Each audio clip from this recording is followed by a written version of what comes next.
Mes amis, bien le bonjour.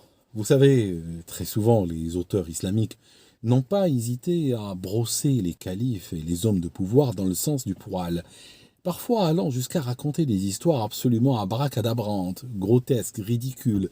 Mais ils ne reculaient devant rien pour faire plaisir à celui qui était sur le siège de pouvoir. On va ici avoir un cas particulièrement drôle. Alors, nous allons dans un livre d'histoire qui a été écrit par monsieur Bukhari. Bukhari, l'auteur du Sahih qui porte son nom. Bukhari était un homme de hadith, mais aussi un homme de biographie, un homme d'histoire, et il a laissé d'autres livres autres que le Sahih. Je suis dans le livre qui s'appelle At-Tarikh al-Kabir, la grande histoire.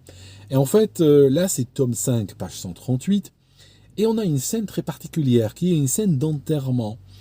Il y a un homme qui est mort, et il y a quelqu'un qui a assisté à cet enterrement qui nous en parle. Et il nous dit, Kuntu fi man dafana Thabit ibn Qais ibn Shammas. J'ai fait partie de ceux qui ont enterré monsieur Thabit ibn Qais ibn Shammas. C'est un homme qui est mort, ils sont là pour l'enterrer. Usiba yawm al-Yamamati. Il a été touché, il a été tué le jour de la bataille d'Al-Yamama. Ce mot est très important parce qu'il nous permet de dater cette histoire dans le temps. Alors, le prophète des musulmans est mort en juin 632. Nous savons cette date. Cette histoire, cette bataille d'Al-Yamama est arrivée en décembre 632. Donc nous sommes à peu près 6 mois après la mort du prophète. Nous sommes sous le règne du calife Abu Bakr. Abu Bakr ibn Abi Quhafa.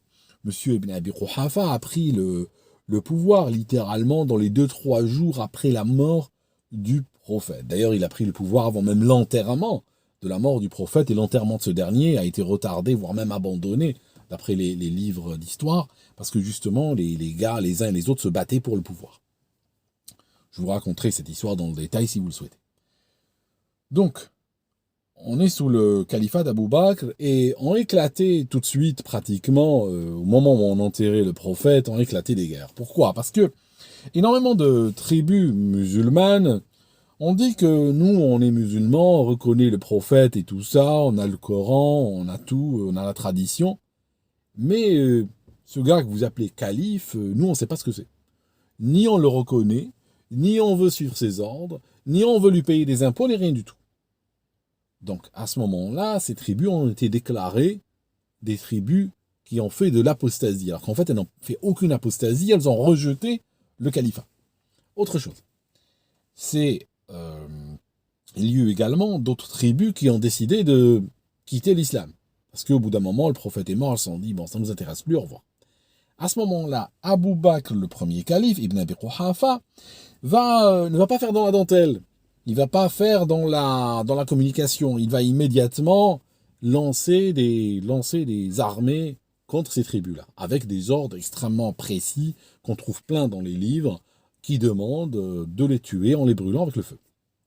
Donc, nous sommes justement dans cette époque. On a ce mort qui est enterré, et voici ce qui va se passer.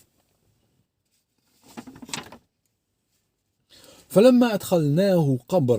nous l'avions fait rentrer dans sa tombe, nous l'avons entendu dire, le mort. Donc là, le mort se met à parler. Il y a que Dieu qui peut faire revivre les morts, en islam, mais dans plein d'autres religions. Donc littéralement, Dieu, quelque part, il y a une intervention divine qui fait réveiller ce mort le temps qu'il dise ou qu'il communique quelque chose d'extrêmement important. Alors il va dire, Muhammadun Rasulullah. Muhammad est l'envoyé d'Allah. Abu Bakr, à ses dires, Abu Bakr, donc le calife du moment, est un homme juste.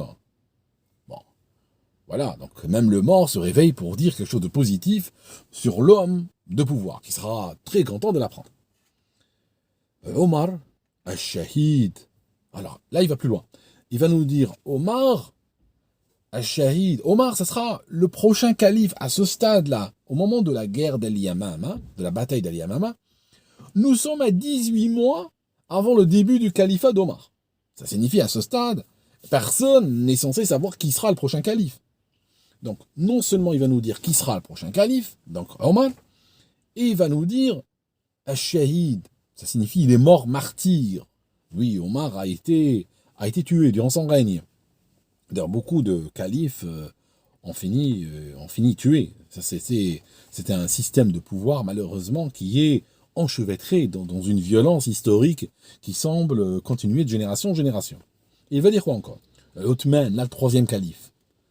Othman, Laynun Rahim, est un homme tendre et très clément. Il a beaucoup de tendresse dans son cœur. Tellement de tendresse qu'il a été tué par les musulmans eux-mêmes. Dont certains étaient proches du prophète. Juste pour vous situer. Donc on a quelqu'un qui va donner le calife du moment, plus les deux autres califes, et il dit des choses très positives sur leur compte. Nous l'avons regardé, nous l'avons bien regardé, et l'homme était mort, était bel et bien mort.